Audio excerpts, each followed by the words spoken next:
This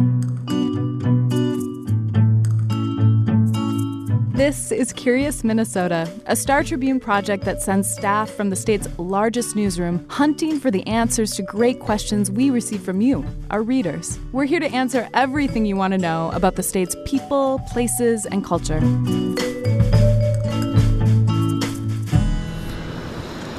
Welcome to Curious Minnesota. I'm your host, Eric Roper, and if you can hear that in the background, that is the Mississippi River, and that's where we are right now because that is the topic of today's podcast. Where does the river begin? It's a frigid day out here on the Stern Arch Bridge, but there's plenty of runners and bicyclists and walkers who are enjoying the day, and we can see the mist coming off of the river just below the St. Anthony Falls. So it's a perfect place to ask people about where the Mississippi River begins. Somewhere in Canada, but I don't know where.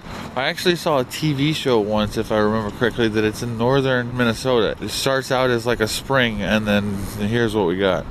I'm pretty sure it starts in like northern Minnesota and ends in the Gulf of Mexico. I think it probably starts with some wells. Yeah, probably a bunch of wells with some small tributaries that connect. It starts wherever rain falls in the watershed of the Mississippi. So it could be my backyard, the street in front of my school. It starts everywhere, not only up at Itasca. Itasca State Park.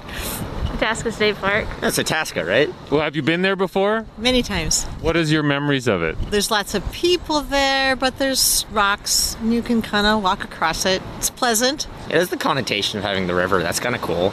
Yeah, I just remember walking across the stones. This question from reader Edward Merzen sounds simple enough, but the source of the Mississippi River was once a hugely consequential mystery in the aftermath of the Revolutionary War, and it remains a topic of debate in some circles to this day. We'll delve into all of this today with Connie Cox, the lead interpretive naturalist at Itasca State Park. Well, Connie, thanks so much for joining us. We really appreciate it. We're talking about the Mississippi River here, so let's just put this into some context. Sure. The Mississippi River is oftentimes known as the Headwaters of America. Starting here at Lake Itasca in Itasca State Park in northwest Minnesota, the river will flow about 2,318 miles before it hits the Gulf of Mexico. And for those of you in Minnesota, we should be proud because about 30% of the total river's length is right here in our own state. Today we're talking about Lake Itasca and the headwaters of the Mississippi River. So for those of us who are not hydrologists or geologists, help define what headwaters means. Sure. The headwaters is actually a collecting point where water will gather, and from that point it will flow out or leave from a specific source or spot. Itasca State Park is in a horseshoe-shaped basin that was formed by glaciers 10,000 years ago. Think about like a coffee cup, and our park, it's 32,000 acres, is that coffee cup.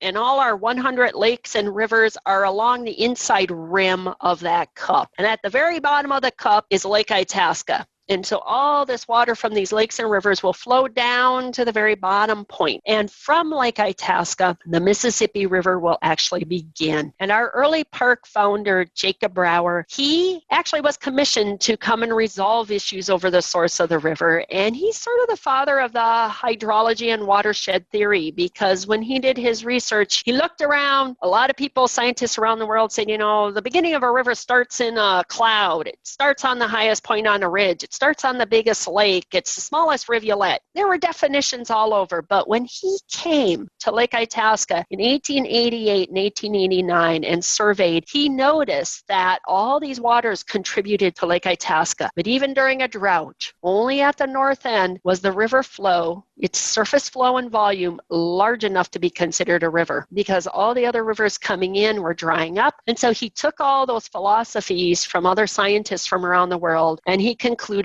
that a headwaters or a beginning of a river needs to have a surface flow or volume that's continual throughout the year, and it's a collecting basin of water.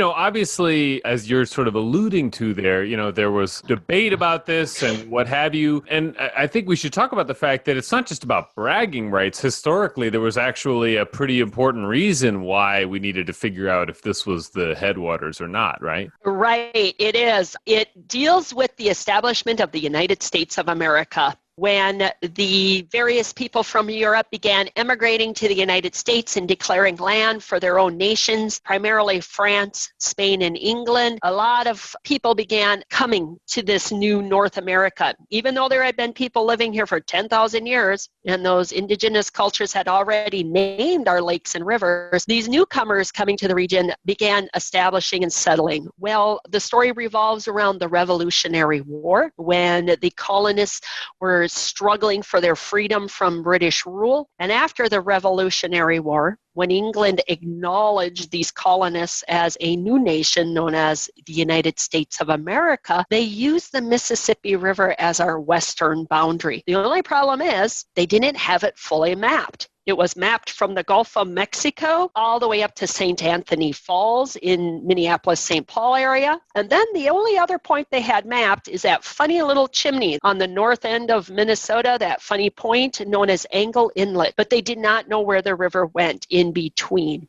And in the Paris Peace Treaty that established the United States of America, it said that the Mississippi began due west of Angle Inlet. However, if you look at a map, Lake Itasca is straight south, but the people didn't know. And that ushered in a whole parade of explorers to look for the source of the river. Because where it was would determine who had control over what land, basically? Exactly. And everybody, of course, wanted the biggest slice of pie. So the British were hoping it was further south, closer to St. Anthony Falls. The Americans were hoping it was further north and further west of Angle Inlet, so their slice of pie could be bigger. And just to clarify, is Angle Inlet actually a part of the Mississippi River? It is not a part of the Mississippi River. They had that a little bit wrong. It is not directly connected to the Mississippi River. So there's explorers that go out looking for this, and we don't have time to get into every single one of them, but what would be sort of the most significant journey where we really establish some of the facts that we know today about Lake Itasca? The most significant one was in 1832. Henry Rose Schoolcraft had been to the area in 1820, but they never got all the way to Lake Itasca. And in 1832, he did have the chance to come back another time. And as he came, he was lucky enough to meet Osawindib, an Ojibwa man who was traveling east to a rendezvous to trade furs. And Schoolcraft convinced him to come back and guide him to the source of the Mississippi. And so on July 13th, 1832, Osawindib and the Schoolcraft expedition party traveled down what is today known as the Schoolcraft River and portaged through the woods from Lake Alice into what is now today Itasca State Park. They came and crossed in our east arm near where Douglas Lodge is located today, and he was given credit as discovering the source. But many explorers are always challenged by other explorers,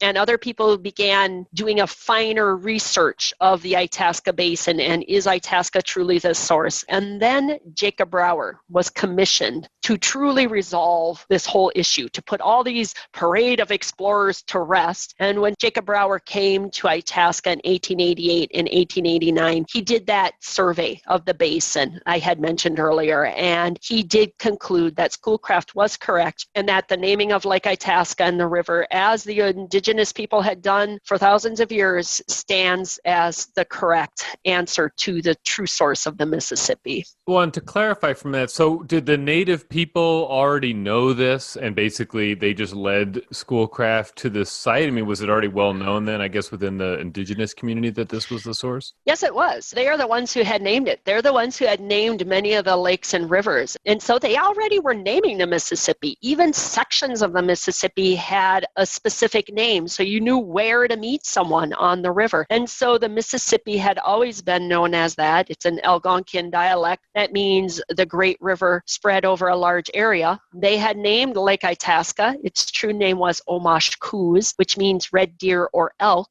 because elk had at one time lived along the lake shores of Itasca. But I always say, the difference was Schoolcraft actually met someone who lived in the area. Osawindib lived on Star Island and Cass Lake. And the other important thing is Schoolcraft actually asked for directions. He asked him, do you know the source? can you lead me there? And that was the big defining difference in Osawandib being their guide, is because this was Osawandib's homeland. This is where he hunted and gathered, and he knew it like the back of his hand. And so he led Schoolcraft directly here. Okay. And so Itasca is actually a combination of Latin words, right? Meaning truth and head? That's correct. It's veritas, which means truth or true, and caput, which means head. On the one hand, it sounds like, okay, we settled that whole situation. And then again, if you look at the pages of our own newspaper in the last number of years, there are people who call this into question. Why is this a live issue? Is there an ongoing debate about this? It seems oftentimes that there is still a debate where we use science such as the surface flow or volume should be the determining factor for the beginning of a river, or the longest river in the system should be considered the source. And oftentimes people disregard the cultural story. And I commend our early explorers and map makers in retaining the original cultural names of the rivers, because these people, remember, the indigenous cultures have been living here for 9,000 years in this area, and they had already named it. So sometimes we have this conflict where the story comes back. Is this really the source? Because we're saying it's strictly science being volume or length versus the cultural story of the original people who lived along these river systems. So, I think that brings up stories oftentimes and new interesting perspectives, but I do believe that by retaining the cultural stories of the people who lived along them and name them, that this truly is the Mississippi River corridor, since that is what it has been called for thousands of years. And just to clarify, so is there some piece of science that is sort of trying to dispute that? Like, I guess I'm not clear on what specifically they would be saying to say it's not the headwaters. A lot of times what I hear is the research is length, that oftentimes Europeans measure everything by length. When talking with others in this area, some of the people from the Ojibwa communities, they've always been curious as to why we always have to measure everything in length, and that a river system is part of the whole functioning system, part of the circle of life and the circle flow. And so I think oftentimes when you read the stories, it always revolves around the length and what is the longest. And so the Missouri River is the one that oftentimes gets coverage, or the rivers such as the Minnesota and others, because they are longer or further west. But again, they had their names. They were named by the indigenous cultures way before European Americans came to this area.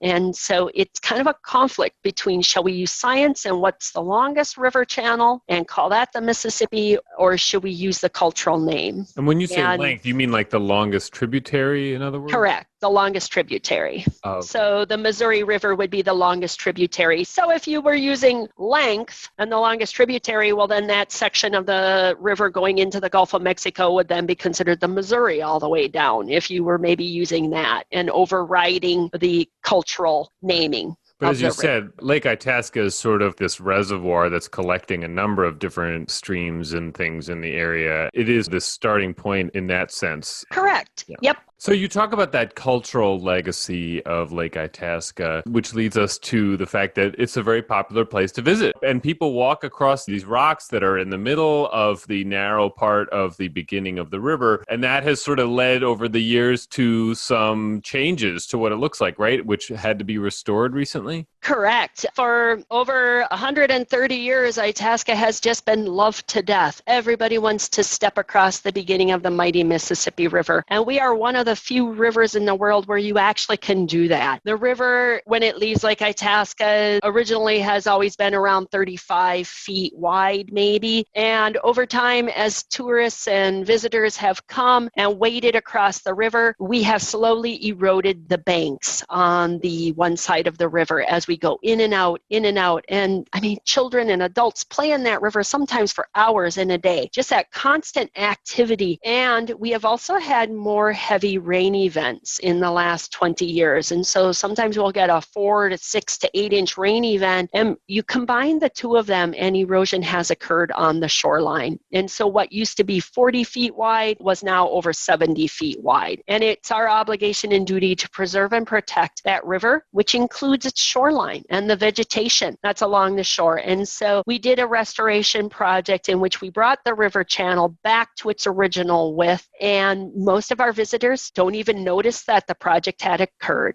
Well, that sounds like a great destination for people this summer, spring and summer, as things get warmer here. Well, thank you so much, Connie. We really appreciate you coming and giving us some context about this tremendous waterway that we have starting here in our great state of Minnesota. So we claim it as our own. We need to know everything we can about it. Exactly, and we should wear it proudly that we are the beginning of the Mississippi. If you're interested in learning more about this topic, I will link to the story that was written in 2019 for Curious Minnesota in the show notes, in addition to some other articles discussing this Headwaters question. Do you have memories of visiting Lake Itasca? Drop us a line at curious@startribune.com, and we may read them on a future episode. Better yet, record yourself using the voice recorder app on your smartphone and email it to curious@startribune.com. And as always, if you like the show, please spread the word, and we appreciate any feedback you have at that same email address. Thanks so much. Thanks for listening to Curious Minnesota. We want to hear from you. Ask questions and read more stories online at startribune.com/curious. Our music is produced by Matt Gilmer. If you like the show, please rate us on iTunes or leave a review. And until next time, stay curious.